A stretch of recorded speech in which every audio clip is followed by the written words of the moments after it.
आणि आता राजकीय टॉप 9 बातम्या बघूयात। बदलापूरमधील शाळेची एसआयटी आणि फॉरेन्सिक टीमकडून तपासणी। एसआयटी प्रमुख आरती सिंग उपस्थित।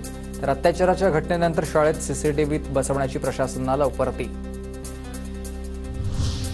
24 तासाच्या आत निकाल लागून नराधमांना फाशी झाली पाहिजे। राज्यातील वाढत्या बलात्काराच्या घटनांवर उपमुख्यमंत्री अजित पवारांचं वक्तव्य आहे। दोरखंड्याच्या विळख्यामध्ये आंदोलकांना आणलं, या पोलिसांना पहिली अटक करा। बदलापूरमधील आंदोलकांवरील गुन्हे मागे घ्या, नाहीतर रस्त्यावर उतरू, उद्धव ठाकरेंचा इशारा। बदलापूर प्रकरणात पोलीस सुद्धा तितकेच दोषी आहेत। ठाण्यामध्ये पोलीस प्रशासन अस्तित्वात नाही, पोलीस भ्रष्टाचारानं बरबटलेले आहेत, संजय राऊतांची टीका।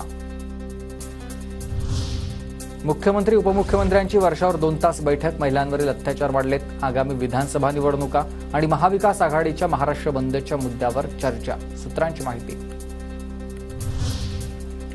बदलापूरची घटना निषेधार्ह आहे। यापूर्वी देखील अशा घटना घडलेल्या नाहीत का? महिलांकडून लाडकी बहीण योजनेचे स्वागत, मात्र विरोधकांचं राजकारण, दादा भुसेंची टीका।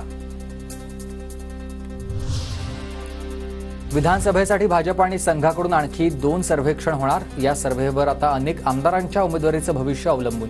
कुणाला उमेदवारी द्यायची, कुणाचा पत्ता कट करायचा, यावर सर्व्हेनंतर निर्णय। नाशकात मराठा आंदोलकांनी घेतली मुख्यमंत्री शिंदेंची भेट। सर्व पक्षांनी एकत्र येऊन आरक्षणाबाबत बैठक घेण्याची मागणी। मुंबई हायकोर्टाचा राज्य सरकारला धक्का, तर सत्ताधाऱ्यांच्या 17 साखर कारखान्यांना दिलेल्या 2265 कोटींच्या कर्ज वितरणास मनाई।